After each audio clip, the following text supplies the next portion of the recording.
우리 어린이들을 축복하면서 우리 하나님께 찬양하겠습니다.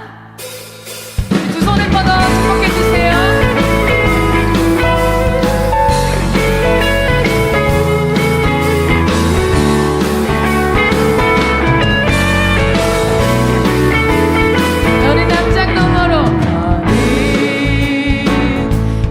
너머로 뻗은 나무 가지에 푸른 열매처럼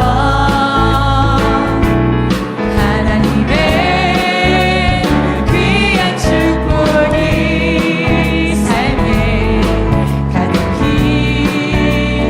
넘쳐날 거야. 너는 어떤 시련이 와도 어떤 시련이 와도 이겨내 가면 발이 서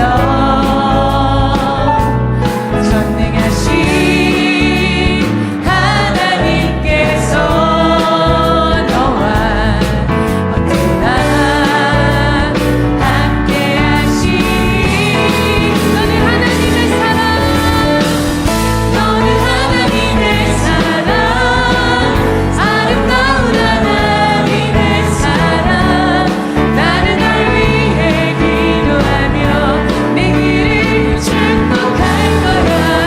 너는 하나님의 선물 사랑스러운 하나님의 열매 주의 품에 꼭 피운 나무가 되어줘. 우리 한 번 더 찬양합니다. 너희 담장 너머로 뻗은 나무 가지에 푸른 열매처럼 하나님의 귀한 축복이 삶에 가득히 넘쳐날 거야. 너는 어떤 시련이 와도 너는 어떤 시련이 와도 능히 이겨내 가면 발이 서 전능하신 하나님께서 너와 언제나 우리 손을 뻗어서 그리고 환한 미소로 축복합니다. 너는 하나님의 사랑 아름다운 하나님의 사랑 나는 널 위해 기도하며 내 길을 축복할 거야. 너는 하나님의 선물 사랑스러운 하나님의 열매 주의 품에 꼭 피운 우리 한번 더 너는 하나님의 사랑 너는 하나님의 사랑 아름다운 하나님의 사랑 나는 널 위해 기도하며 내 길을 축복할 거야. 너는 하나님의 선물 사랑스러운 하나님의 열매 주의 품에 꼭 피운 나무가 되어줘. 나무가 되어줘. 나무가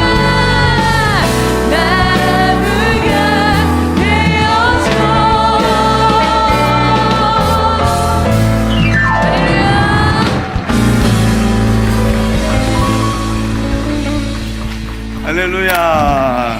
제가 오늘 여기 나와서 임무를 좀 맡았는데요. 오늘 중차대한 어린이날 선물을 제가 전달하게 되었습니다. 그래서 오늘 제가 어린이날 선물을 우리 어린이들은 유아분들은 선물을 대표로 받겠습니다.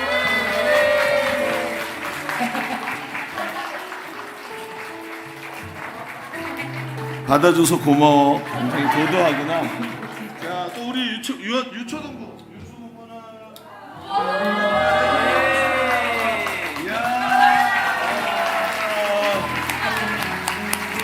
무거워도 잠깐만 들고 있어줘. 자, 우리 한번 기도하겠습니다.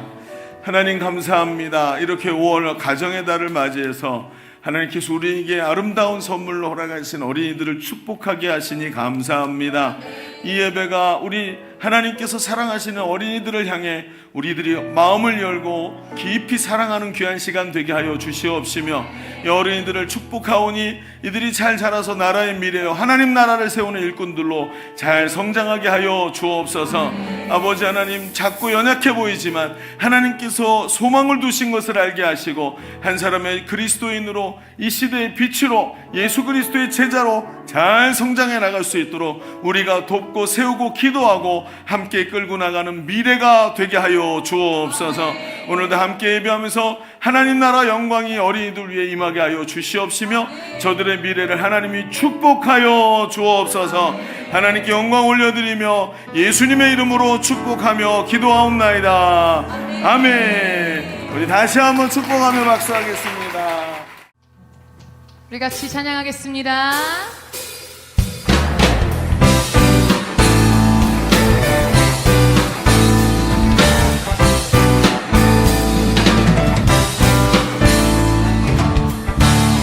제 많은 이 세상은 내 집안이네. 내 모든 보안은 저 하늘에 있네. 저 천국 문을 열고 나를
주시며 누가 대적하리.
할렐루야. 아멘. 우리 자리에 앉아서 찬양하겠습니다.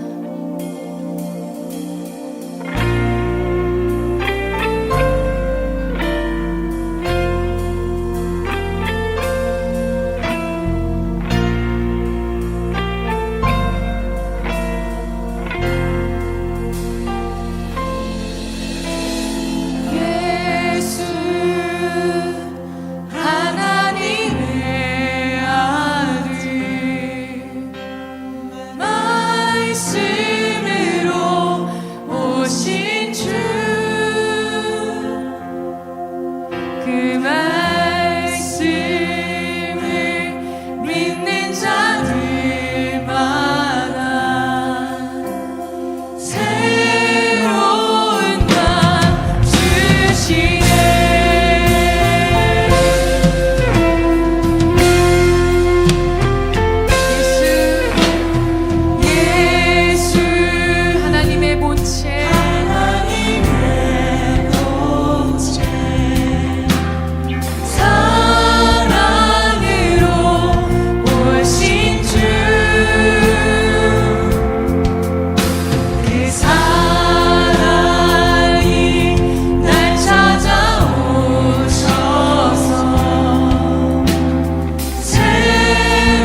날로 되어가는 싱그러운 계절 5월 첫 주일을 맞이하여 우리 하나님께 경배와 찬양을 올려드립니다. 한 주간도 죄악 세상 가운데 살면서 부지불식간에 지은 죄가 많음을 고백하고 용서를 구하오니 우리를 불쌍히 여기시고 긍휼을 베푸사 우리 주님의 넓은 사랑으로 용서하여 주시고 보혈의 능력으로 깨끗게 하여 주시옵소서. 오늘도 거룩하고 복된 주일에 사랑하는 주님의 백성들을 부르사 몸과 마음과 뜻과 정성을 다하여 예배를 올려드리오니 우리 주님 기쁘신 마음으로 받아주시고 한량없는 은혜와 복을 내려 주시옵소서. 5월은 가정의 달이며 오늘은 특별히 어린이 주일 예배를 올려드리오니 존귀와 영광과 찬송을 받아 주시옵소서. 하나님께서 우리의 가정들을 이루어 주시고 저희들의 삶을 간섭해 주시고 섭리하시고 하나님이 우리의 모든 가정의 주인 되셔서 우리를 지켜주시고 사랑과 화평이 넘치는 오직 주님만 섬기는 믿음의 가정들이 되게 하시고 예수님의 향기를 바라는 가정들이 다 되게 축복하여 주시옵소서. 특별히 육신의 질병으로 인해 어려움에 처해 있는 성도들을 불쌍히 여겨주시사 환부의 치료의 광선을 비춰 치료하시고 회복의 은혜를 베풀어 주시옵소서. 다음 세대를 세우고 이어갈 어린이들은 이 땅의 소망이여 우리의 미래이기에 더없이 밝고 깨끗하고 티없이 자라게 하시되 주님의 말씀과 기도로 양육되어 세상적 가치관에 물들지 않고 하나님 나라의 가치관으로 무장되어 지혜롭고 슬기롭게 자라서 장차 하나님 나라와 이 민족과 세계 열방 가운데 위대하게 쓰임받는 믿음의 사람들로 성장할 수 있도록 축복하여 주시옵소서. 세범 사역이 진행되고 있습니다. 행복모임과 양육, 훈련, 도기도 사역, 전도 사역 등 모든 사역이 원활히 잘 진행되어지도록 도와주시고 풍성한 열매가 맺혀지도록 축복하여 주시옵소서. 우리 교회가 복음의 세계 비전을 이루어가기 위해서 열정으로 달려가고 있습니다. 교회 재정이 모자라지 않게 풍성하게 채워주셔서 사역에 어려움이 없도록 축복하여 주시옵소서. 오늘도 하나님의 말씀을 전해주실 담임 목사님에게 늘 영육이 강건케 하시고 가정과 사역의 모든 필요를 채워주셔서 목양의 어려움 없게 도우시고 이 시대 한국 교회사에 위대하게 쓰임받는 목사님으로 축복하여 주시옵소서. 이 시간 생명의 말씀을 선포하실 때 집중하여 받게 하시고 닫혀있는 영의 문이 열리고 삶의 문이 열리는 축복이 있게 하여 주시옵소서. 필리핀에 파송된 정영준 선교사님 끝까지 잘 감당할 수 있게 날마다 새 힘 주시고 건강으로 지켜 주시옵소서. 또 이어서 15 선교사 파송이 속히 이루어질 수 있도록 역사하여 주시옵소서. 나라 안팎으로 많은 어려움에 직면해 있는 이 나라를 긍휼히 여겨 주시옵소서. 이 나라의 위정자들이 바로 설 수 있게 인도하여 주시옵소서. 정치가 사회 통합을 이끌어내고 조종자 역할을 해야 하는데 불신과 반목으로 느낀 분열된 민심이 치유되고 또 갈라진 국민들의 마음이 하나로 될 수 있도록 역사하여 주시옵소서. 중동과 유럽에서 일어난 전쟁의 장기화로 수많은 사람이 죽고 다치고 수많은 사람들이 고통을 받고 있으며 전 세계가 경제적 어려움이 가중되고 있습니다. 이제는 전쟁을 멈추고 평화를 이루게 하시옵소서. 정경의 파업으로 인해 의료 대란이 장기화되어 수많은 환자들이 고통을 받고 있습니다. 의료계와 정부 간의 협의가 잘 이루어져서 하루속히 이 문제가 해소될 수 있게 도와주시옵소서. 하나님 아버지, 오늘도 여러 모양으로 헌신 봉사하며 예배를 돕는 성도들과 할렐루야 찬양대와 찬양단의 영감 넘치는 찬양을 받아 주시옵소서. 복음으로 세계 비전을 이루어가는 우리의 일교회가 한국교회의 표상이 될 수 있게 역사하시고 축복하여 주시옵소서. 비록 어둡고 캄캄한 밤같은 세상일지라도 부활의 소망을 우리에게 안겨주신 주님의 능력을 붙잡고 나아가서 승리하는 우리 모두가 될 수 있도록 축복하여 주시옵소서. 이 모든 말씀을 존귀하신 예수 그리스도 이름으로 기도하옵나이다. 아멘.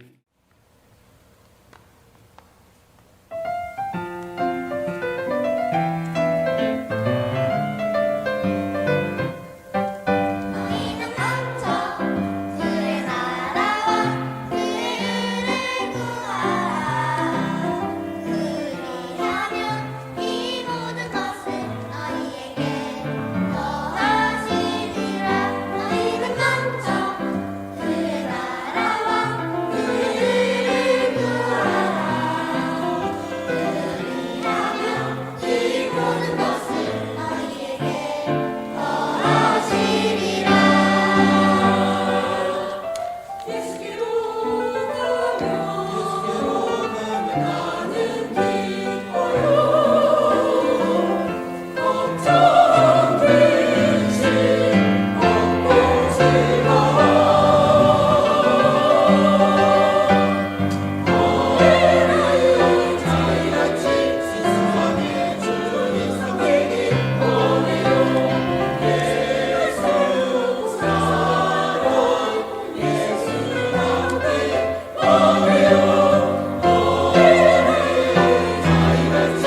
기도하겠습니다. 오늘 우리에게 주신 하나님 말씀은 룻기 4장 13절로 17절의 말씀을 우리 함께 교독하도록 하겠습니다. 룻기 4장 13절로 17절의 말씀입니다. 자, 우리 한 절씩 교독하겠습니다. 이에 보아스가 룻을 맞이하여 아내로 삼고 그에게 들어갔더니 여호와께서 그에게 임신하게 하심으로 그가 아들을 낳은지라.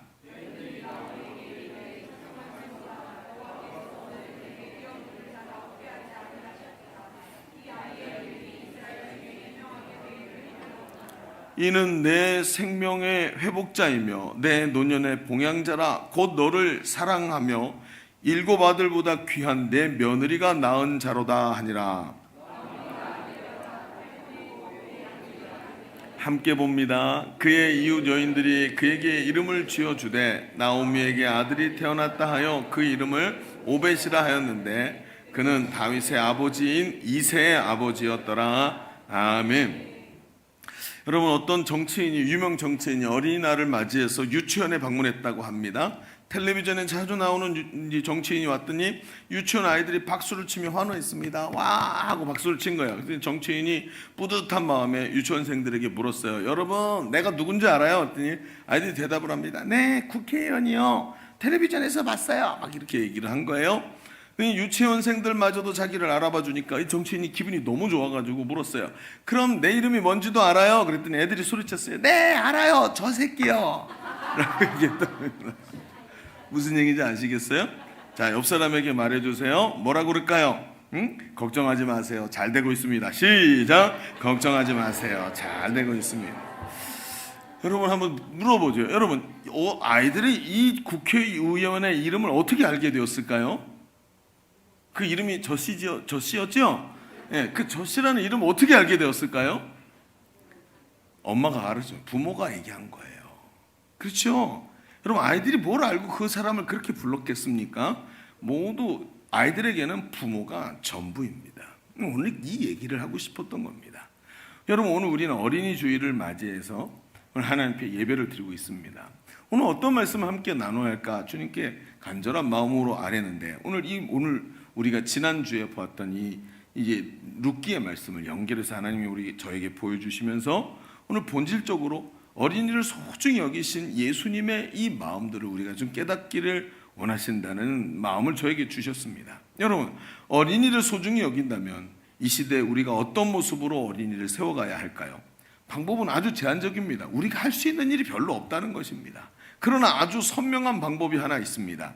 어린이들을 어떻게 세워가지요? 여러분, 그것은 어린이들의 모든 것을 만들어내고 그 어린이들을 세워서 건강하게 해주는 모체가 되는 가정을 세우는 것입니다.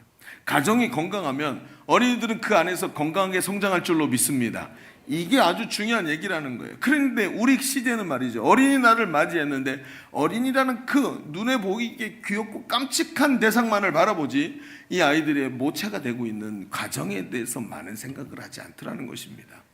가정은 우리 어린이들의 영적인 배경입니다.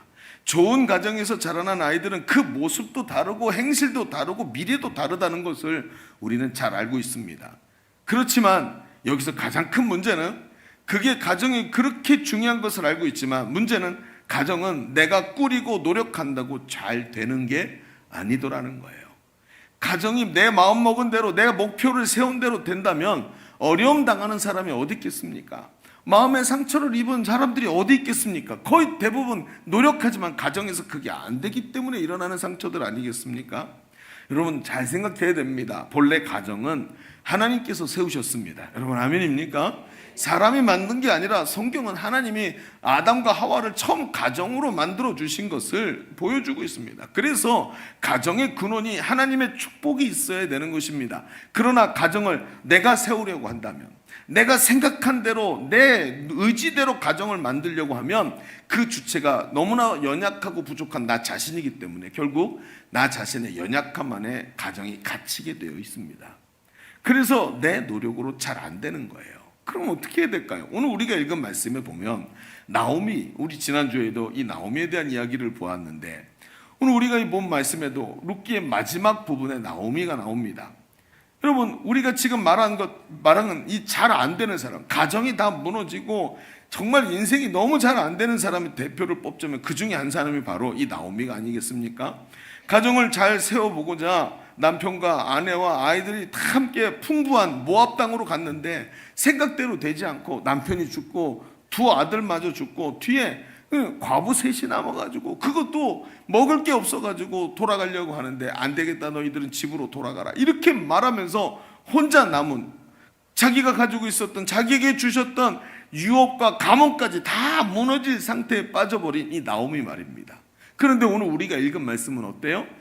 그런 나오미의 무너져버린 모습이 아니라 하나님께서 그 가정을 완전히 무너졌다고 생각했고 도무지 회복의 기미가 보이지 않는 그 가정을 하나님께서 복된 가정으로 세우시고 그 나오미에게 축복해 주시는 모습이 오늘 우리가 읽은 말씀이란 말이에요. 오늘 우리는 가정의 달을 맞이했습니다. 그리고 오늘은 어린이 주일을 맞이했습니다. 우리는 어떻게 우리의 가정을 세울까요? 그곳에서 자녀들이 믿음 안에서 잘 성장하는 건강한 가정으로 세워가야 되지 않겠습니까? 여러분, 오늘 담대하게 이 말씀을 붙잡을 수 있는 성도들이 되시기를 바랍니다. 그래서 여러분, 질문해 봅시다. 여러분, 어린이날인데 어떤 선물을 준비하셨죠? 어린이날인데 가정을 위한 최고의 선물은 무엇일까요? 그게 오늘 말씀의 제목입니다. 자, 주배를 펼쳐 보십시다. 주보 3면을 보시면 오늘 말씀의 제목은 가정을 위한 최고의 선물, 이렇게 해놓고 첫째, 둘째 했는데 아무것도 안 써 있는 걸 보니까 오늘 쓴이라고 손 좀 아프겠구나 하는 생각이 드실 겁니다. 자, 오늘도 두 가지 얘기를 해볼 텐데 첫 번째 얘기는 이렇게 한번 써볼까요? 여러분, 가정을 위한 최고의 선물이 무엇입니까? 오늘 어떻게 가정을 하나님의 은혜 안에 건강하게 세워갈까요? 첫 번째, 내가 가정을 위해 할 수 있는 것이 없다는 걸 인정해야 된다 라고 쓰십시오. 내가 가정을 위해 할 수 있는 것이 없다는 것을 인정해야 된다. 내가 가정을 위해 할 수 있는 것이 없다는 걸 인정해야 된다. 첫 이야기부터 쉬워 보이지가 않습니다. 그렇죠? 자, 한번 읽어볼까요? 뭐라고 쓰셨습니까? 시작. 내가 가정을 위해 할 수 있는 것이 없다는 것을 인정해야 한다. 이게 첫 번째 얘기입니다. 여러분, 이야기를 들어보시죠. 우리는 이 문제를 다루기 전에 먼저 이 문제가 어디서 비롯되었는지를 봐야 됩니다.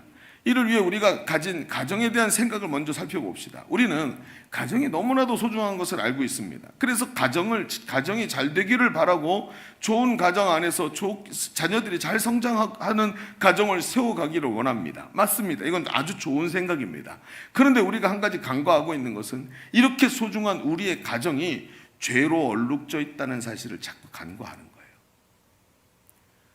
이 문제를 빼놓고 가정을 보면 하나도 문제가 안 될 것 같죠. 그런데 내가 세워가고 싶고 그렇게 건강하게 만들고 싶은 가정이 죄 가운데 있고 죄에 얼룩져 있다는 거예요. 앞에서 잠시 언급했듯이 내 노력으로 잘 안 되는 이유가 바로 이겁니다. 원칙대로 되는 게 아니에요. 우리는 가정을 너무나도 소중하게 생각한 나머지 내가 해야 된다고 생각합니다. 내 노력과 내 경험에 비추어서 내가 최선의 방법을 다해서 이렇게 하면 가정이 될 거라고 생각하지만 여전히 나도 죄로 얼룩져 있고 우리 가정 역시 죄로 얼룩져 있어요. 그러다 보니까 어느새 가정이 우상이 돼버리고 하나님이 가정의 중심에서 사라지고 말더라는 것입니다. 그러면서 내 최선이라는 낮은 수준에다가 우리 가정을 맞춰놓기 시작하니까 거기서부터 나오는 문제가 끝이 없는 겁니다. 오늘 우리가 읽은 성경의 나오미는 룻에게 이렇게 말합니다. 룻기 1장 12절에 보면 문제가 생기자마자 이렇게 말해요. 내 딸들아 돌아가라. 내 딸들아 돌아가라. 나는 늙었으니 남편을 두지 못할지라. 가령 내가 소망이 있다고 말한다든지 오늘 밤에 남편을 두어 아들을 낳는다 하더라도 그 아이들이 자랄 때까지 어떻게 너희가 기다리겠느냐. 무슨 얘기죠? 여기 형사 취시 제도라는 유대인의 제도가 있다 그랬죠. 여러분, 형님이 결혼을 했는데 자식이 없이 형님이 먼저 죽게 되면 형수가 혼자 남고 그리고 형수가 먹고 살 수 있는 길이 없으니까 이게 동생이 형수를 자기 아내로 맞이하는 거예요. 그런데 진짜 이유는 뭐냐면 이 형님의 가문이 끊어지지 않게 만드는 거예요. 우리 이제 문화에서는 가문은 아들의 씨로 연결이 된다라고 생각하지만 유대인의 가문은 하나님이 나눠주신 기업이 중심이에요. 그러니까 아들이 죽었는데 형수 혼자 남았는데 뭐 씨가 다 끊어졌잖아요. 그게 아니라고요. 하나님께서 여호수아를 통해서 분배하신 땅이 유업이 있으면 가문인 거예요. 그리고 그 땅을 기준으로 그 유업을 받을 사람이 그 명맥이 끊어지지 않도록 하니까 형수의 그 가문을 세워줄 수 있도록 형수를 자기 아내로 맞아들이는 책임을 지도록 만들어놨단 말이에요. 그러니까 나오미가 뭐라 그래? 내가 오늘 밤 남편을 둬서 자녀를 낳으면 그게 이제 형수가 될 수 있잖아요. 근데 이 아기가 언제 자랄 때까지 기다릴 수 있겠느냐 이렇게 말해요. 그러니까 뭐예요? 나한테는 소망이라는 게 없다. 내가 해줄 수 있는 것이 아무것도 없다라는 걸 정확하게 말을 하고 있는 것입니다. 여러분 그렇습니다. 이게 철저하게 드러나야 됩니다. 이 말은 그냥 하는 말이 아닙니다. 자신이 겪은 절망의 벽 앞에서 말을 하는 거예요. 내가 아무리 생각해봐도 나한테는 해줄 수 있는 게 없다라는 것을 인정할 수밖에 없는 거예요. 내가 생각하던 나를 행복하게 해줄 수 있는 내 노력이 아무런 의미도 없다는 것을 알게 되는 순간에 말해줄 수 있는 것입니다. 어찌 보면 너무나도 염세적이다라는 생각이 들지만 이것이 사실입니다. 왜 그렇습니까? 이 순간이 오지 않으면 사람이 마음을 돌이키지 않기 때문에 그래요. 여러분 남편들이 몸이 아프면 아내들이 뭐라고 합니까? 여보 병원에 가보자. 그럼 남편이 뭐라 그래요? 안 가도 돼. 내 몸은 내가 잘 알아. 왜 그럴까요? 예? 통증이 안 와서 그런 겁니다. 여러분 통증이 오기 시작하면 어떻게 되지요? 밤에 자다가도 옆에 차는 아내 깨워서 운전하라 그러고 119 불러라 그랬고 갑니다. 통증이 오면 가는 거예요. 자신의 건강을 믿고 내 몸은 내가 잘한다고 하면서 버티던 사람도 참을 수 없는 통증이 밀려올 때 밤에 응급실이라도 뛰어가는 거예요. 여러분 혹시 요로 결석 걸려보셨습니까? 네, 하늘에 갔다 옵니다. 천국. 저 세상의 문턱까지 가요. 진짜 아프죠? 견딜 수가 없습니다. 한번 요로 결석에 딱 걸리는데 저도 웬간하면 병원에 안 갑니다. 제가 자다 말고 제 아내를 깨워서 운전하라고 시켰다니까요. 아프면 어쩔 수가 없어요. 통증이 밀려오니까 이게 끝이구나. 나한텐 방법이 없구나 하고 그제서야 인정을 합니다. 나오미는 이 가정을 위해서 내가 할 수 있는 것이 없다는 것을 절망의 절벽 앞에서 깨달았습니다. 그리고는 어떻게 합니까? 안 되겠다. 돌아가야 되겠다. 여기서는 내가 아무런 희망을 가질 수 없구나. 이때 누가 보이는 거예요? 기업 물을 자가 보아스가 자기 눈앞에 보이는 것입니다. 여러분 기업 물을 자는 바로 우리의 죄를 대신 지시고 우리의 죄를 마치 자기가 모든 빚을 떠안듯이 우리의 죄를 짊어지시고 우리를 죄와 사망에서 건져내신 예수님인 줄로 믿습니다. 이 기업 물을 자가 예수님을 예표한다고 지난주에도 말씀드리지 않았습니까? 이 문제를 주님께 맡겨드리는 것, 그게 뭐예요? 나에게는 소망이 없습니다라고 말할 때 이게 되는 거예요. 제가 오늘 이 말씀을 준비하면서 저도 참 쉽지 않은 결정을 할 수밖에 없었습니다. 이 얘기를 우리 성도들과 해야 되나? 왜냐하면 저 개인적인 치부이기 때문에. 저도 여러분 세 자녀를 양육하고 있습니다. 자녀들이 자랄 때 이런 생각을 했어요. 나도 삼형제가 자랐고 나도 그런 시간을 거치면서 여러 어려움을 겪었으니 나도 우리 아이들을 잘 양육할 수 있을 줄 알았습니다. 그러고 나서는 부모가 지도하고 가르치면 성품도 바뀌고 문제도 해결하고 부모와 대화하면서 훌륭하게 잘 성장할 줄 알았어요. 그런데 제가 놓쳤던 게 뭔지 아십니까? 아이들이 우리 집에서 대문을 열고 딱 나가기만 하면 죄악 세상으로 들어가야 된다는 것을 인식하지 못했어요. 학교에서 만나는 이 시커먼 죄악의, 학교에 가면서 만나야 되는 그 시커먼 죄악의 소용돌이 속에 아이들이 매일 아침마다 휩쓸려서 문 바깥으로 빠져나가고 있는 것을 저는 보지를 못했습니다. 그 아이들은 친구들 사이에서 생존해야 되고 그 속에서 얕잡아 보여주면 안 되기 때문에 투쟁해야 되고 그 아이들과 비슷한 말투와 행동을 가져야 되고 비슷한 옷을 입어야 되고 결국은 비슷한 생각을 하고 비슷한 고민을 가지게 된다는 것을 저는 알지 못하고 제 경험만을 가지고 밀어붙이려고 했습니다. 아빠가 이렇게 해보니까 잘 되더라. 내가 이렇게 성공했으니까, 이런 방법으로 성공했으니까 너도 이렇게 해야 돼 라고 하면서 제가 너무나도 잘 아는 성경대로 가르치고 조련하면 아이들이 순종하고 따라올 줄 알았습니다. 그러나 이런 목사의 정체성과 자존심을 내세우는 건 그리 오래 가지 못했습니다. 저희 가정에 아이들이 사춘기를 지나면서 집안에 폭풍우가 몰려오고 있는 것입니다. 이 폭풍우 때문에 집안이 송두리째 날아가 버릴 것 같은 상황에 처하게 되었습니다. 여러분 목사인데 목사의 가정에 문제가 생겨서 그 청소년부도 가르치고 어린이들도 가르치고 청년들도 가르치면서 그 아이들을 부흥시켜본 내가 이 내 방법으로 내 자녀들을 못 가르쳐서 지금 집안이 폭풍우에 송두리째 날아가 버리게 된 것을 누구에게 말하겠습니까? 그런데 그 속에서 내 손으로 감당할 수 있는 것이 별로 없다는 것을 느끼는 그 순간, 아이 셋을 전부 다 내 손으로 붙잡아 줄 수 있는 애가 하나도 없고, 나도 이 폭풍우에 날아가지 않기 위해서 내 아이를 붙잡기는커녕 내 목숨 하나 부지하지 못하는 존재로 그 폭풍우에 모진 바람에 휘날리는 나 자신을 보면서 결국 기도 말고는 할 수 있는 게 아무것도 없구나 하는 것을 깨닫는 순간을 맞이한 거예요. 그 순간 내가 할 수 있는 것이 아무것도 없다는 것을 발견할 때 제 눈앞에 보인 것이 우리 가정에 기업 물을 자 대신 예수님을 발견하게 된 것입니다. 여러분, 다시 이야기를 잠깐 멈추고 본문으로 가봅시다. 이 기업 물을 자에 대한 룻기의 기록을 보면 굉장히 눈에 띄는 장면이 하나가 있습니다. 그게 뭐냐면 룻기 4장, 오늘 우리가 읽은 4장의 말씀에 3절에 보면 이렇게 기록이 되었어요. 보아스가 그 기업 물을 자에게 이르되 모압 지방에서 돌아온 나오미가 우리 형제 엘리멜렉의 소유지를 팔려 한다. 그러면서 이야기를 쭉 진행합니다. 여러분, 나오미가 죽은 자기 남편의 엘리멜렉의 땅을 팔려고 한다는 거예요. 그래서 기업 물을 자가 그 땅을 위해 대가를 지불하고 대신 사야 된다, 이런 얘기인 거예요. 그러니까 이게 무슨 얘기냐 하면 결국 지금 엘리멜렉은, 남편은 죽었어요. 나오미는 지금 기업을 가지고 있는데 이 기업 물을 자가 나타나서 기업 물을 자가 내가 그냥 해드릴게요, 이게 아니라 여러분, 소유권이 기업 물을 자에게 넘어가야 된다는 거예요. 그래서 기업 물을 자가 마치 돈을 주고 자기가 사는 것처럼 그것을 파는 것을 사서 자기가 대가를 지불하고 희생을 하고 자기 소유로 삼아야 되는 거예요. 결국 뭐죠? 소유권이 기업 물을 자에게 가야 된다는 거예요. 그래야 기업 물을 자가 그 주인이 되어서 잘 관리하고 결국은 그 가문이 부흥하게 만들어서 다시 죽은 형의 가문을 일으키게 되는 거예요.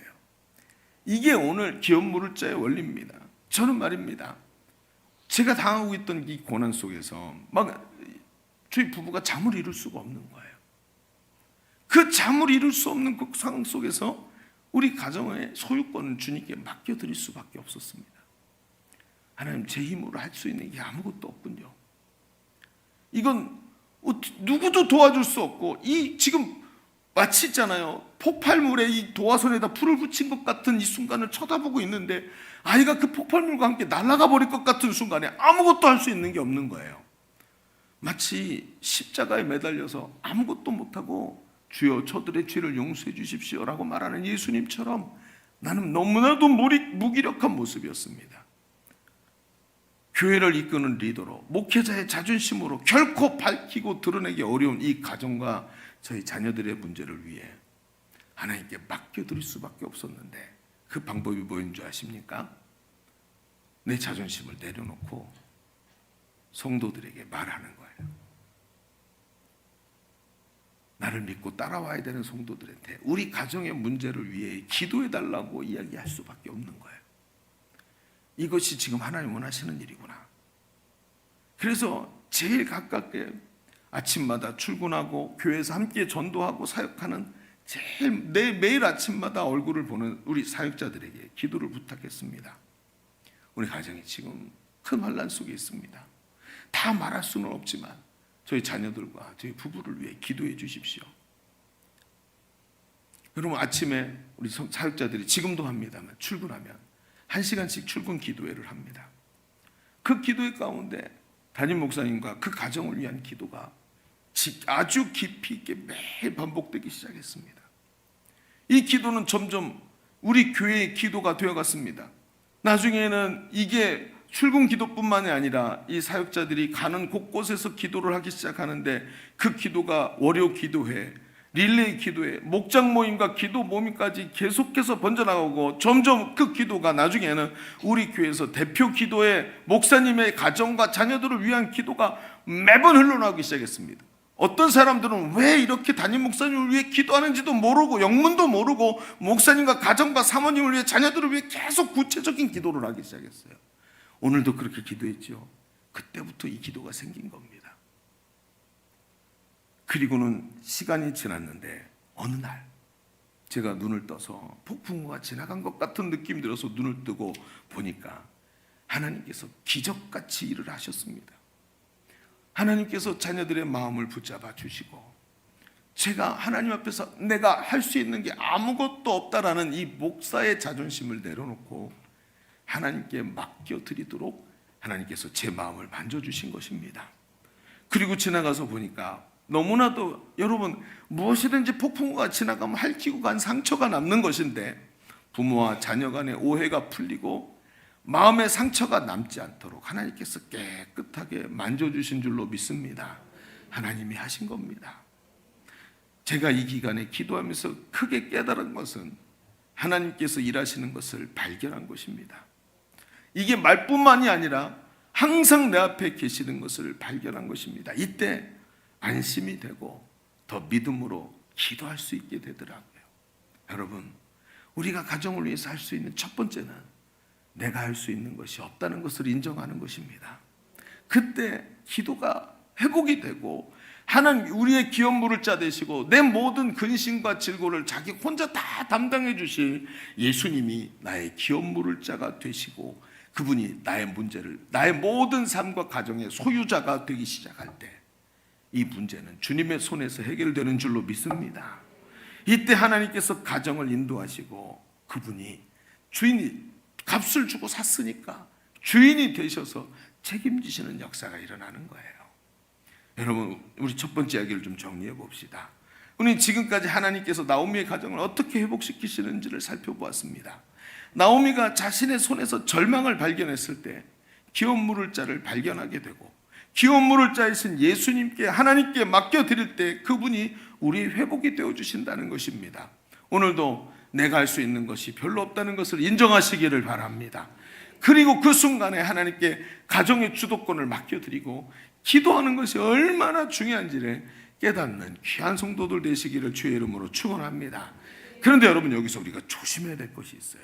정말 조심해야 될 것이 있다. 그게 뭐냐? 우리는 말입니다, 믿음으로 살고 주님의 주권을 인정하고 맡겨드린다고 말할 때 이것을 운명론처럼 말할 때가 너무 많아요. 생각을 받아들이는. 성경은 운명론을 절대로 배격합니다. 절대로 그렇게 말하지 않아요. 그런데 이렇게 말해요. 그 어떻게 되셨어요? 그랬더니 이분이 이렇게, 어떤 분이 이렇게 말하는 거예요. 아들이요, 목사님 어떻게 안 되나 봐요. 난 모르겠어요. 주님께 다 맡겨드렸어요. 하나님 알아서 하실 거예요. 여러분, 이 무슨 뜻이죠? 이 말은 내가 하나님께 다 맡겨드렸던 말이 아니라, 몰라요, 난 포기했어요 라는 뜻이에요. 그렇죠? 내가 해보니까 안 되더라, 그래서 아무것도 몰라, 나는 안 몰라, 난 던져버릴 거야, 이런 뜻이지. 여러분, 이거를 정말로 하나님 앞에서 하나님께 맡겨드린 것, 내가 할 수 있는 것이 없다라는 말이 이 뜻입니까? 아닙니다. 절대로 아니라는 거예요. 저는 이걸 뭐라고 부르고 싶으냐 하면요, 보따리 싹이라고 부르고 싶어요. 뭐라고요? 저 같으면 씁니다. 이게 보따리 싹이 된다, 목사님이. 보따리 싹이 무슨 뜻이냐? 보따리 싸면 어떻게 되죠? 보따리 들고 도망가는 건가요? 그거 아니에요. 보따리 싸기가 뭐냐? 내 삶과 내 가정의 아픔이 분명히 있어요. 그런데 이걸 어떻게 하냐면 보따리에다 꽁꽁 싸고 옆에다 밀어놓는 거예요. 이사 갈 때 박스에다가 물건 싸갖고 옆에다 싸놓는 것처럼, 여러분, 한 집에서 10년, 20년 살면 저 뒤에 베란다에 10년째 열어보지 않은 박스가 가득 차 있죠. 그것처럼 보따리에다 다 싸갖고 열어보지 않고 옆에다 치워놓고 사는 거예요. 여러분, 이게 뭡니까? 이 내 운명이라고 생각하듯이 그냥 내 인생에 받아들인 상주적 아픔을 보따리로 싸놓은 거예요. 이런 사람 얼마나 많은 줄 아십니까? 제가 있잖아요, 우리 청년들하고 오래전에 세부에 아우네치 갔었던 게 말씀드렸죠. 여러분, 세부 하면 관광지죠. 여러분, 근데 세부 가면 막탄섬이라는 곳에 공항이 있어서 내리는데, 세부섬 바로 앞에 있는 이 막탄섬은 말이죠, 여러분, 세부가 관광지가 아니라는 걸 막탄섬 가면 알게 됩니다. 거기에 가면 얼마나 사람들이, 빈민들이 살고 있는지, 살 데가 없어서 쓰레기 더미 위에다 집을 짓고 살아가는 사람들이 있어요. 제가 그것을 목격하고 나서 세부가 누가 계속 관광지라고 말해도 저는 세부의 관광 앞으로도 안 갈 겁니다. 못 갑니다. 얼마나 거기서 고통당하는 사람들을 봤는지요. 심지어 어땠냐면요, 저희 팀원들이 거기 가서 보고 충격을 받았어요. 선교사님 거기 가서 섬기는데 아무도 돌보지 않는 그 사람들을 섬기고 복음을 전하는데, 어느 날 그 쓰레기 마을에 갔는데 한 5살쯤 되는 보이는 아이가 배가 뿔룩 나와 있더래요. 제가 왜 저랬더니 사람들이 모른대요. 저 기생충이구나. 그러고 기생충 약을 먹었는데 안 내려가요. 애가 아파갖고 막 죽으려고 하는데 왜 그런가 하고 선생님 아이를 들어보다 혹시나 해서 사모님이 의료 이제 그쪽에 지식이 많으신 분이었어요. 혹시나 해서 이 아이의 여성을 들여다봤는데 거기 벌레가 가득 차 있는 거예요. 쓰레기 위에 살면서 아이들에게 속옷을 안 입힌 거예요. 5살, 4살짜리 아이들이 그냥 뛰어다니는 거예요. 그러니까 벌레가 알이 들어가가지고 거기서 까가지고 이 꼬마의 배가 이만큼 뛰어날 때까지 애들이 저러다가 얘가 누구 아이예요? 그러면 아는 사람이 없대요. 여기에 하는 사람은 누구 아이라서 키우는 게 아니라 그냥 우리 동네에 있는 애로 다 같이 춥지 않으니까 자다가 일어나면 또 먹을 거 생기면 같이 나눠 먹고 그러면서 누구 아들인지 누구 딸인지도 모르고 사는 거예요. 그런데 여러분 청년들이 충격받은 게 뭐냐면 그게 아니에요. 얘네 눈빛을 보는데 어떻게 저렇게 어려운데 어떻게 저렇게 해맑고 행복할 수 있을까? 이거예요. 어떻게 저렇게 힘든데 해맑고 행복해 보일 수 있을까? 아이들이 의심을 하는 거죠. 저한테 물어봤어요. 심지어 한 청년이 저한테 목사님 우리가 성경하러 온 게 맞나요? 쟤들이 우리보다 더 행복해 보여요. 이렇게 말을 하는 거예요. 아이들은 그렇다 치고 어른들도 아기 다투면 고사하고 너무 평온하게 살아가는 거예요. 거기서도 행복해 보이는 거죠. 여러분 어떻게 생각하십니까? 제가 그걸 지켜보다가 금방 깨달았어요. 저들은요 자신의 처지를 운명으로 받아들였어요. 가정의 문제들 있잖아요. 보자기에 싸놓고 인생의 문제도 보자기에 싸고 꽁꽁 묶었고 옆에다 던져놓으면 그거 던져놓은 거 쳐다보지 않으면 괜찮게 살 수 있어요. 여러분 지금도 아우니치 가면 필리핀에 가면요 한 10집 건너 한 집씩 집안에 있는 아이들이 쫙 같이 있는 걸 보면 그중에 남자아이 하나가 여장을 하고 앉아있는 걸 보게 됩니다. 게이예요. 그런데 이 아이들이 집안에서 어느 날 아들이 화장을 하고 여자 옷을 입을 때 엄마가 말을 합니다. 너 그러면 안 돼. 그리고 회초리를 들고 나오니까 애가 안 바뀌는 거예요. 그러니까 어떻게 해요? 그냥 받아들여 주는 거예요. 보따리에 싸가지고 문제를 저쪽에다 집어넣어요. 남편과 아내가 깊이 인격적 문제가 생겼어요. 그리고 나서 서로 막 상처를 받으니까 어떻게 해요? 보따리에 싸놓고 남편 안 보면 돼요. 1년씩, 2년씩, 3년씩 말도 하지 않는 쇼윈도우에 있는 이 부부처럼 쇼윈도우에서 보이는 그런 가면 부부처럼 그렇게 살면 아주 편안합니다. 아이들은 여전히 그냥 엄마 아빠 있으니까 늘 아침에 나가서 늘 저녁 때 들어오니까 그냥 가면 부부로 살면 돼요. 그러면서 싸가지고 집어넣고 쳐다보지 않는 거예요. 여러분 보십시오. 이게 평온입니까? 여러분 이 사람들은 그 필리핀 사람들 제가 지난번에 가서 그때 가서 보니까 어떤 부인이 화상을 입었어요. 무릎 뒤쪽에 화상을 입었어요. 그러니까 왜 입었냐고 얘기 들었더니 남편이 술 먹고 끓고 있는 집에서 방 안에서 이거 끓이고 있었는데 밥 먹으려고 술 먹고 와가지고 이걸 부인한테 집어 던져버려서 부인이 화상을 입었어요. 근데 부인이 그걸 치료받으면 되는데 치료를 안 받아. 왜? 이것도 문제니까 보따리 하나 싸우면 되는 거예요. 근데 치료를 안 받고 있으니까 무릎을 이렇게 구부리잖아요. 이러고 있을 때가 보니까 이렇게 붙어버린 거예요. 멀쩡한 다리가 이렇게 붙어고 펴지지가 않아요. 이걸 어떻게 할 거냐면 이게 뭐예요? 오늘의 아픔과 고통을 그냥 운명이 이것거니 받아들이면 쉬어버려요. 보자기로 싸놓고 그냥 내 인생이 이렇거니 생각하며 손대지 않으면 됩니다. 여러분 아니요. 주님 손에 맡겨드린다는 말이 그런 뜻입니까? 아닙니다. 절대로 이렇게 돼서는 안 되는 거예요. 이게 뭐예요? 지난주에 우리가 다뤘던 안주라는 것이 바로 이런 겁니다. 이것은 주님께 맡겨드리는 믿음과는 아주 다른 겁니다. 이건 운명론이라고 말하는 거예요. 우리의 상황을 주님께 맡겨드리면서도 우리의 믿음이 운명론에 빠져들지 않아야 되는 거예요. 그러려니까 어떻게 해야 될까요? 자, 여러분 두 번째 얘기를 좀 써봅시다. 두 번째 이렇게 써보세요. 가정이 보따리를 푸는 은혜를 체험해야 돼요. 뭐 해야 된다고요?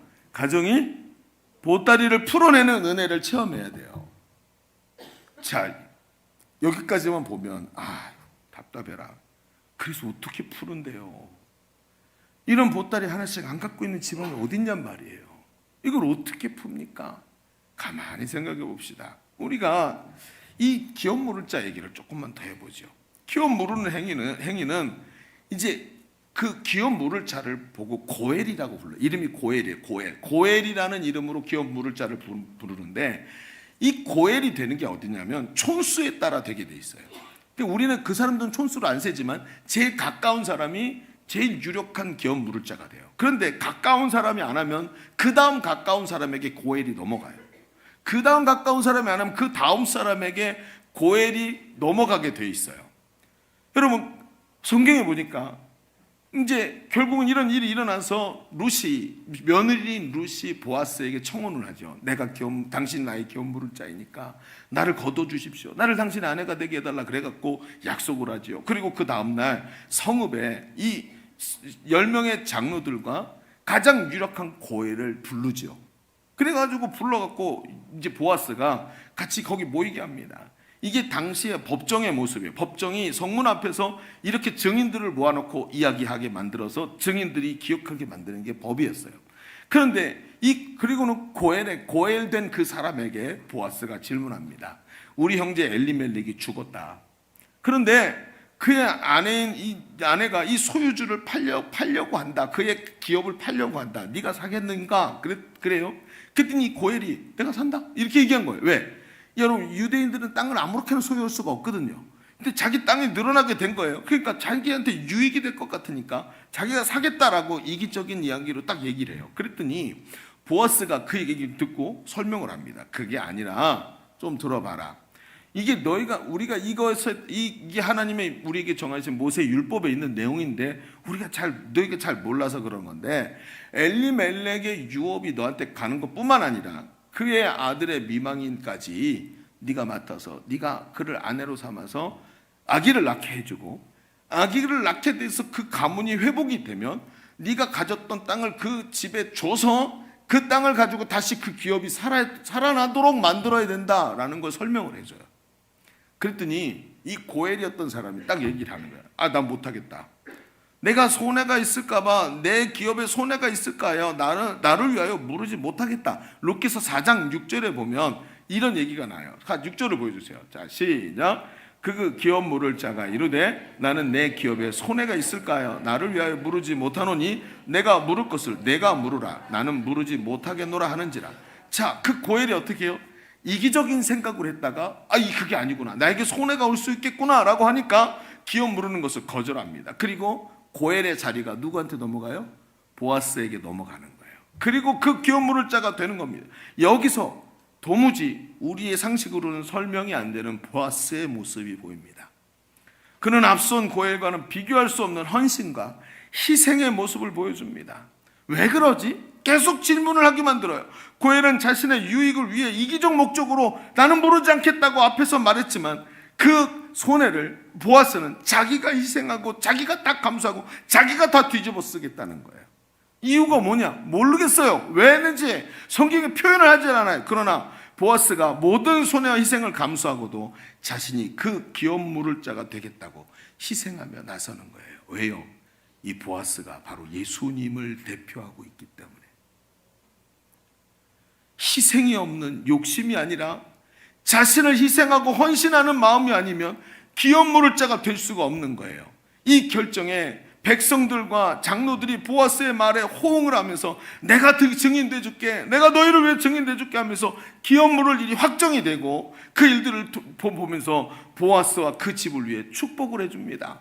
그리고 이 롯이 있잖아요. 룻의 명칭이 뭐였냐면 앞에는 룻의 명칭이 죽은 말론의 아내 이렇게 돼 있었는데 그 성경에 보니까 내 집에 들어가는 여인이라고 이름이 바뀌기 시작합니다. 그리고 그 뒤에 오늘 우리가 읽었던 내용들에 보면 일부러 넣어서 거기 보여주는데 아주 짧지만 족보를 보여주면서 이 룻이 지금 과부였던 이 룻이 바로 다윗 왕의 할머니가 되었다라는 족보를 보여줍니다. 룻에게 주어진 이 엄청난 축복은 나오미가 줄 수 없었던 것입니다. 아무리 노력해도 나오미가 줄 수 없었던 그 축복을 룻에게 하나님께서 이 기업 물을 자가 대신해서 주더라고요. 무엇으로요? 희생하면서 기꺼이 감당하면서 이 희생적 기업 물음을 통해서 나오미의 가정이 보아스에게 편입되기 시작하고 절대로 나오미 가정에서 나올 수 없는 그 축복이 그 축복의 주머니 안에 마치 물통 안에 쑥 하고 잠긴 것처럼 핸드폰이 물속에 퐁 하고 빠지는 것처럼 그 축복 안에 쏙 들어가니까 그 속에서 새로운 것이 나오는. 고린도후서 5장 17절. 그런즉 누구든지 그리스도 안에 있으면 새로운 피조물이라. 이전 것은 지나갔으니 보라 새 것이 되었도다. 이게 예수님의 희생 안에서 일어나더라는 거예요. 그 희생에 편입이 되면서 그가 붙잡는 것이 바로 그리스도의 희생으로 주시는 큰 축복에 편입되는 역사를 우리 눈에 보여주고 있는 겁니다.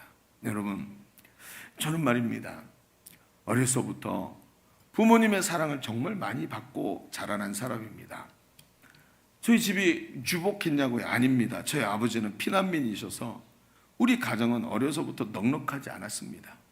저희 아버지는 신학교를 다니시면서 한 학기 공부하고 휴학하고 돈을 벌고, 가구 공장에서 망치로 가구 만드는 일을 하면서 돈을 벌고, 그리고 또 다음 학기 한 학기 또 하고 또 휴학하고 또 돈을 벌고, 이렇게만 해야 되는 아주 가난한 사람이었습니다.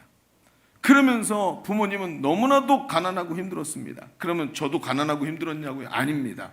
부모님은 너무나도 가난하고 힘드셨지만 자식들은 그렇지 않았습니다. 항상 자신들을 위해서는 옷 한 벌 사입지 않으시면서 자식들은 어떻게든 먹이고 입히려고 하셨고, 넉넉하지 않은 환경에서도 아들 셋을 다 대학 공부시키시고 성인 된 이후에도 사회인이 되어서 떳떳하게 살아가는데도 불구하고 어떻게든 집이라도 한 칸씩 더 해주시려고 애쓰고 발버둥 치시면서 사신 분들이 저희 부모님입니다. 지금은 하나님께서 너무 저에게 귀한 손길을 통해서 좋은 차를 한 대를 주셨습니다만, 제가 전에 이 차를 주시기 전에 낡은 차를 타고 다녔었어요. 제가 굉장히 낡은 차를 타고 다녔는데 제 부모님이, 저희 아버지가 그걸 그렇게 안타까워하셨어요. 나이가 80 되시는 분이 어느 날 저한테 연락을 하시는 거예요. 야, 차 한 대 알아봐라. 아버지 차 바꾸시게요? 아니, 네 차 하나 사자. 아유, 아버지 왜 그러세요? 아, 네 차가 너무 오래돼서 난 참 그거 볼 때마다 그렇다. 이렇게 말씀.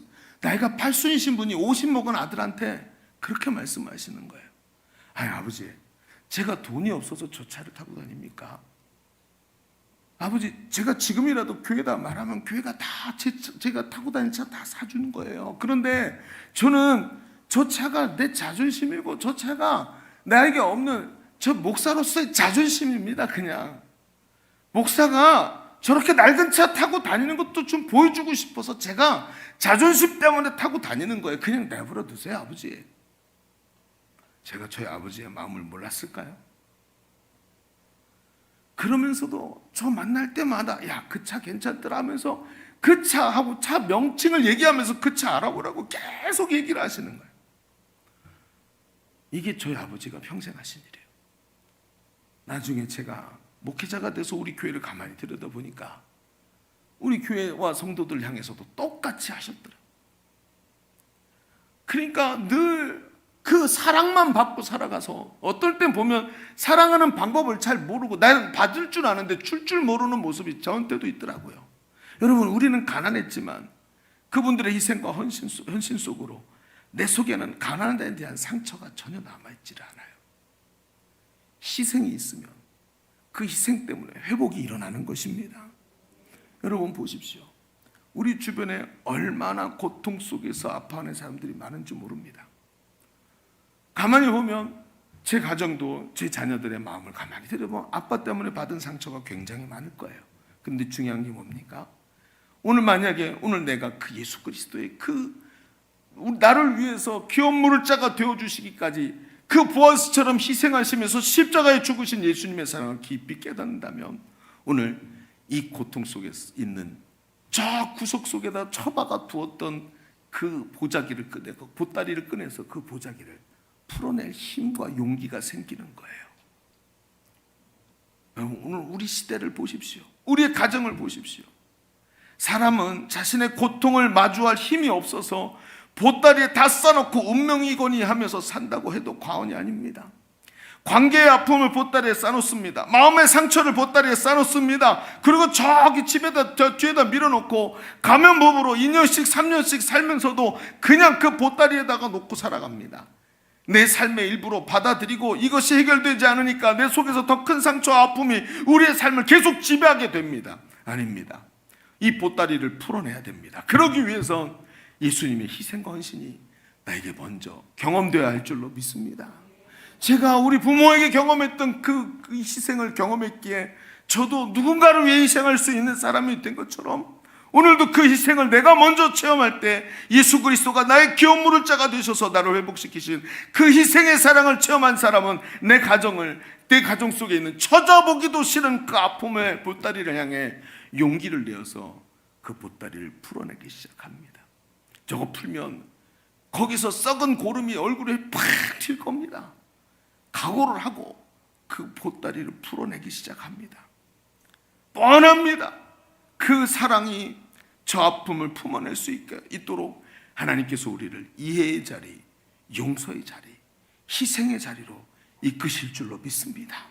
이때 이 보따리는 풀리고 아픔이 눈 녹듯이 사라지고 상처가 치유되는 것입니다. 여러분, 십자가 희생으로 예수님께서 우리의 기업 물을 자가 되신 줄로 믿습니다. 그리고 우리를 하나님의 축복의 자녀로 다윗의 집안의 할머니로 세워주신 것처럼 예수 그리스도를 통해서 아브라함의 자손이 되고 하나님의 자녀들이 되게 된 줄로 믿습니다. 여러분, 이제 말씀을 정리합시다. 나오미는 내가 할 수 있는 것이 없다는 것을 인정하고 하나님의 은혜의 품으로 뛰어들어간 사람입니다. 그리고 거기서 기업 물을 자인 예수 그리스도를 통해 그분의 희생과 헌신으로 하나님의 은혜 안에 편입된 사람입니다. 오늘 우리 가정에 서야 될 자리가 거기에요. 사랑하는 성도 여러분, 오늘 우리는 사랑하는 가정을 위해서 뭘 할 수 있을까요? 자녀를 위해서 무엇을 할 수 있겠습니까? 나는 아무것도 할 수 있는 것이 없다라고 선언하시기를 바랍니다. 주님이 하셔야 되는 거예요. 주님이 내 마음을 감동하시고 주님의 그 희생으로 내가 우리 가정을 향해 희생하기 시작할 때 내 떨리는 손으로 그 아픔의 보따리를 풀 수가 있는 것입니다. 오직 내가 받은 그 희생의 사랑으로 가정의 보따리를 풀어내시기를 바랍니다. 피하지 마십시오. 정면으로 마주 서십시오. 그 희생으로 감수를 살 수 있도록 하나님께 기도하십시오. 그리고 나의 진정한 고일이 되어주시는, 나의 진정한 기업 물을 자가 되어주시는 예수님의 사랑으로 우리와 우리 가정의 삶이 회복되기를 주님의 이름으로 축원합니다. 축원합니다. 우리 같이 기도하십시다. 하나님, 우리 시대의 가정들이 얼마나 아픈지 모릅니다. 자녀들은 상처가 나 있고 부모들은 나는 그러고 싶지 않았는데 내가 받은 상처를 너에게도 똑같이 주었구나, 그래놓고도 보따리에 다 싸놓고 아픔을 계속 꾹꾹 짓누르면서 살고 있는 이 우리의 부족한 모습을 주님 용서하여 주옵소서. 예수님이 나의 고엘 되어 주시고 나의 기업 물을 자 되어 주셔서 나를 위해 해결하신 그 많은 문제들을 주님 보게 하시고 그 감격과 기쁨으로 용기를 얻어 우리도 그 보따리를 풀어낼 수 있는 힘을 얻게 하여 주옵소서. 오늘 말씀 붙잡고 우리 주님 한번 외치고 기도합니다. 주여. 할렐루야. 아버지 하나님, 주님 오늘도 주님 앞에 아버지 고일을, 나의 고일로 서신 주님 앞에 손을 들기 원합니다. 오늘 아버지 하나님 할 수 있는 것이 없음을 고백합니다. 내 손을 다 주님께 맡겨드립니다. 내 의지를 확 가질수록 자녀들은 상처를 받고 내 노력을 할수록 우리 가정은 상처를 받을 수밖에 없습니다. 주님 용서하여 주옵소서. 주님 나의 고엘 되어주시는 주님을 보기 원합니다.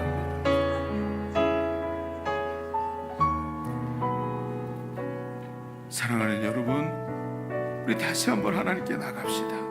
두 손을 하나님께 올려드리십시오. 두 손을 펴서 하나님께 드리십시오. 주님, 내가 고집 피울수록, 내가 하겠다고 나설수록 내 사랑하는 가족들은 상처를 받았습니다. 내 의지를 펼칠수록 내 가족들은 짓눌림을 당했습니다. 내가 방법이 없어서 어떻게 될 줄 몰라서 그럴 때마다 내 자녀들은 울고 있었습니다. 주님 용서하여 주옵소서. 나에게 용기를 주시고 내 힘으로 아무것도 할 수 없음을 깨닫고 주님 손에 맡겨드리게 하여 주시옵소서. 가정을 위해 기도하는 자 되게 하여 주옵소서. 나의 손을 주님께 올려드리오니 주님이 주인 되어 주옵소서. 우리 다시 한번 주님 외치고 기도합니다. 주여. 할렐루야. 주님, 내 손을 주님께 올려드립니다. 내 힘으로 하려고 할수록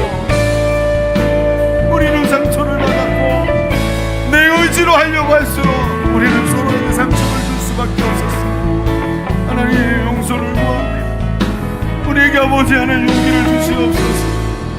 저들의 아버지 하나님 주님 손에 올려드립니다. 내 삶에 보혈되어 주시기를 원합니다. 내 기업 물을 짜드신 예수님께 우리의 가정의 소유권을 올려드립니다. 주님 받아주옵소서. 우리의 자녀들과 가족, 우리의 가정을 주님 손에 올려드립니다.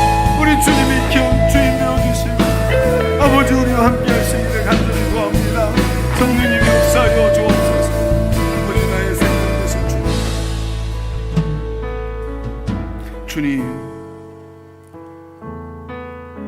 가정의 달이 되고 말하는 소리를 듣자마자 가슴이 시리고 등골이 오싹해지는 것을 느끼면 어찌 된 일입니까? 가정만 생각하면 답답하고 저 구석에 풀러놓지 않았던 오래된 보따리들이 그득 쌓여있는 것을 봅니다. 주님, 오늘 우리에게 용기를 허락하여 주시옵시고 거기서 뭐가 튀어나올 줄 알지 못하지만 예수님의 그 희생의 사랑을 깨닫고 나가서 우리의 떨리는 손으로 그 보따리를 하나씩 풀어낼 수 있는 은혜를 우리에게 허락하여 주옵소서. 하나님 성령으로 우리를 도와 주옵소서. 감사드리며 예수님의 이름으로 기도하옵나이다. 아멘. 우리 하나님께 감사와 영광의 박수 올려드립니다. 다음 주까지 이제 우리 가정을 향한 설교가 한 번 더 준비될 것입니다. 오늘 말씀 꼭 붙잡으시고 다음 주에는 더 큰 은혜 시간 되시기를 바랍니다. 자, 우리 찬양 부르면서 준비하신 예물을 하나님께 올려드리겠습니다.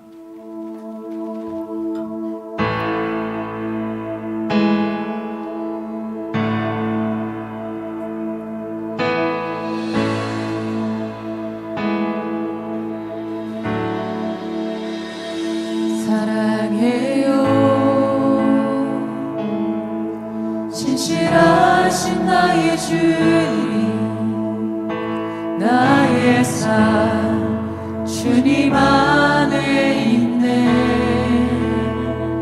눈을 뜨는 아침부터 나 잠들기까지 오 선하신 주를 노래하리.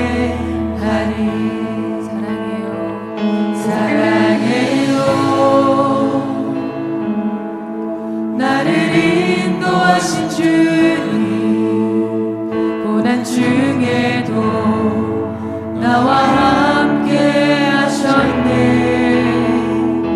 내 아버지 되시며 내 친구 되신 주, 나의 삶 주님 안에 있네. 신실하신 나의 주님, 신실하신 나의 주님, 나의 삶을 인도하셨네.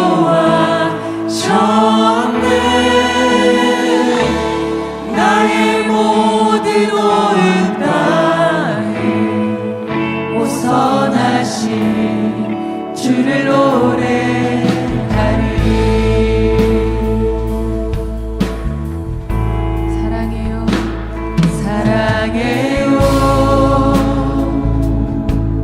나를 인도하신 주님, 고난 중에도 나와 함께 하셨네. 내 아버지 되시며 내 친구 되신 주, 나의 삶 주님 안에 있네. 신실하신 나의 주님, 신실하신 나의 주님, 나의 삶을 인도하셨네.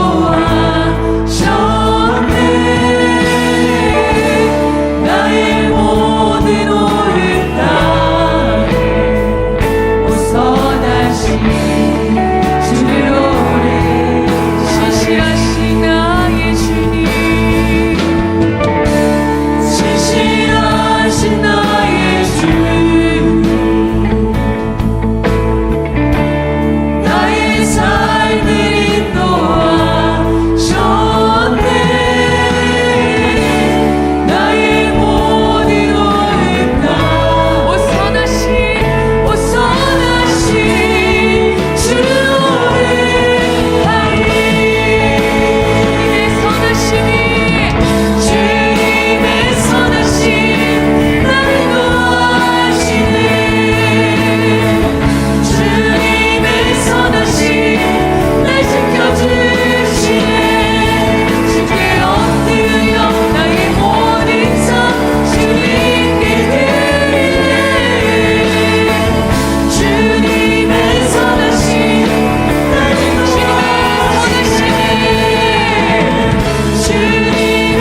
위해서 우리 한번 기도하겠습니다. 은혜로우시고 사랑이 많으신 하나님 감사합니다. 오늘 이렇게 귀한 날 주시어서 가정을 위해 기도하게 하시고 우리의 자녀들을 향해서 우리의 마음을 열게 하시니 감사합니다. 수많은 상처들을 딛고 일어나 우리 모두가 희생하면서 섬기고 엎드려 하나님의 영광을 찬양하는 귀한 가정들로 세우게 하여 주옵소서. 오늘도 아버지 하나님 주님 앞에 예배하면서 빈손으로 오지 아니하고 마음과 정성을 다하여 주께 아버지 예물을 올려드립니다. 주님 무릎으로 주님 앞에 겸손히 나가 거룩하신 보좌에 앉으신 주님의 발 앞에 우리의 예물을 놓고 뒷걸음질 쳐 나옵니다. 주님, 영광의 주님, 우리의 예물을 받아 주옵소서. 중심을 보시는 하나님, 그 예물의 향기나는 예물의 향내를 맡으시고 기쁘셔서 두 손을 들어 우리에게 축복하여 주옵소서. 하나님, 쌓을 곳이 없도록 주시는 은혜가 삶 속에 넘치게 하시고 기도하는 성도들의 입에서 주님 만족합니다라고 말할 수 있도록 주님 붙잡아 주옵소서.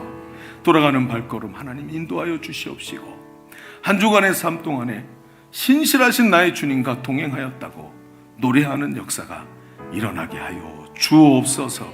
감사드리며 이제는 우리 구주 예수 그리스도의 은혜와 아버지 하나님의 그 망극하신 사랑하심과 성령님이 지금도 함께 하시고 내주하시고 교통하시는 은혜가 오늘 모여 예배하는 모든 주님의 사랑하는 자녀들 머리머리 위에 우리의 사랑하는 가정과 손으로 하는 일들 위에 주가 핏값으로 세우신 주의 몸된 교회 위에 이제로부터 영원토록 함께 계시기를 간절히 축원하옵나이다.